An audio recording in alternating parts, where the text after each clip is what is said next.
beep, beep, beep, beep. Welcome to the court of the Edijester. How the devil are we? How the devil are we? 'Tis Easter. And he rose and all that, you know? Easter, celebrating it. Eggs, children, partying. But not for me here at Jester Central. Come and be a warrior teacher. Starting in the next week or two. Yeah. We keep going, that's what you got to do. It's my birthday. When's my birthday? 5 days. It's my birthday. Hey! Right. This is gobsmacking. We've had the Fantastic for Women Scotland ruling, which obviously everybody has been talking about, and quite rightly so after the hard work of those incredible women. But what we got today? Well, according to the GMC, trans doctors can hide their biological sex despite Supreme Court ruling. Yes? Do you want me to say it again? Trans doctors can hide their biological sex despite Supreme Court ruling. This is men and women can hide their sex despite Supreme Court ruling. General Medical Council pressing ahead with its new policy of making it voluntary for medics to record any data on their gender or sex. So, this is from Ethan Croft reporting in the Telegraph. Link, as usual, is in the Dubris. Transgender doctors will be able to hide their biological sex from the public despite the Supreme Court's landmark ruling. The GMC has until now kept a record of the gender of all registered doctors in Britain. This was previously interpreted to mean sex recorded at birth, but in recent years has increasingly included gender identity. Well, why is the question, isn't it, obviously? But the Telegraph can reveal that the regulator is now in the process of making it voluntary for doctors to record any data on their gender or sex. The move is likely to make it harder for female patients to ensure that they receive care from a doctor of the same sex, which is not a legal right, but can be requested. The GMC has confirmed it is pressing ahead with its new policy, despite this week that a woman is defined by biological sex, but said it would consider the ruling in due course. Right, so I'm confused, Telegraph.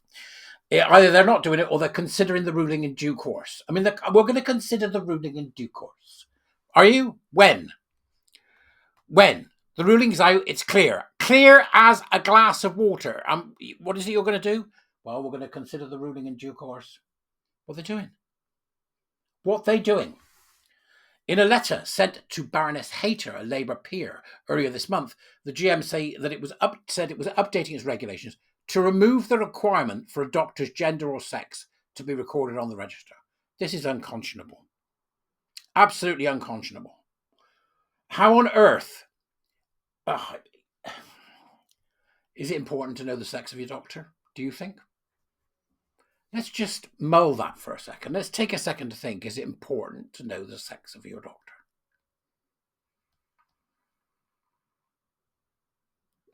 I'm going with yes.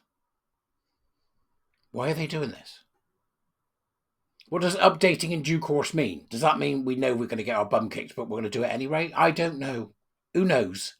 Charlie Massey, the chief executive, wrote, "We have now started this work to bring doctors into line with the approach we take for PAs and AAs, which is physician associates and anesthesia associates.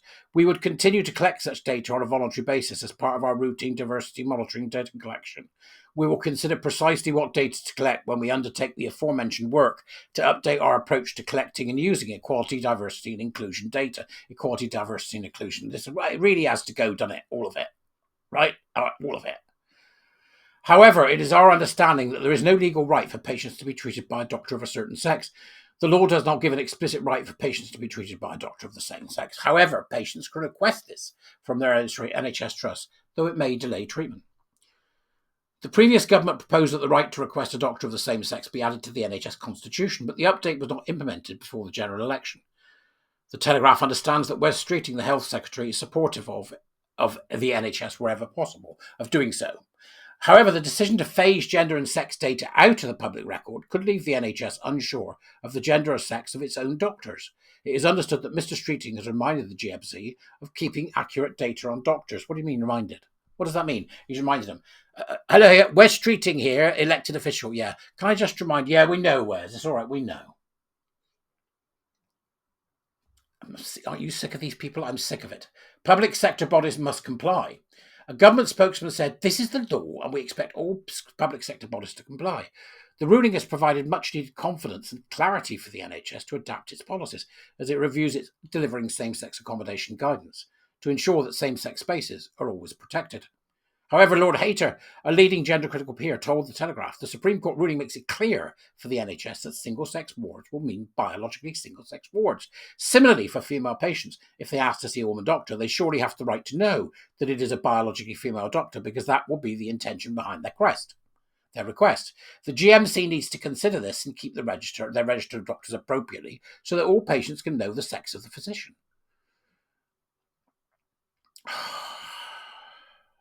It isn't going to happen quickly, folks, is it? We know this.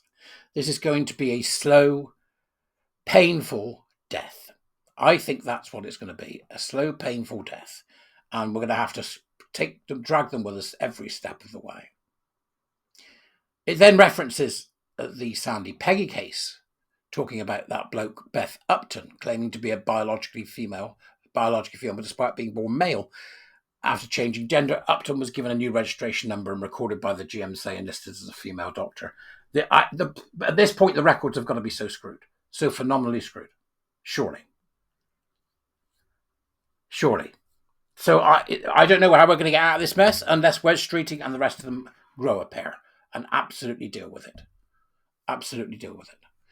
Sadly, Peggy, the nurse who used the same changing room, took NHS 5 to tribunal over her suspension, claiming discrimination and harassment. Her case has been adjourned until July. The GMC has previously come under fire from Mr. Streeting for its approach to trans doctors.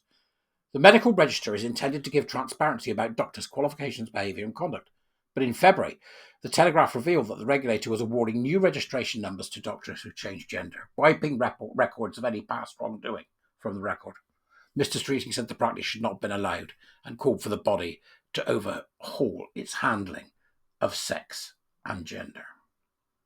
There's more to it than that. I put the link in there for you. I'm utterly gobsmacked, but I don't know why you are, Barry. Really, I don't. You should say to me, I don't know why you are, because I don't know why I am so appalled by this. But I think this is going to be the case. We've had Lloyds Banks come out and said they're going to bloody ignore it practically, haven't they? Sort of. Yep. They're all going to do it. I mean, I'm still getting reports from people saying they're getting picked on in work. This is not going to end very, very quickly unless we get together and end it. And that's the only way now. I think people are going to have to speak up. They're going to have to. It's the only way we can manage to get this done and ensure that women have safety and men, for God's sake. You know, it's all of us are going to be affected by this, and the sooner the bloody boondoggle ends, the better. Anyway, I'll catch you later. That's a nice meaty one to start us off, isn't it? I'll see you later. God, please stop. Bye-bye. Hello.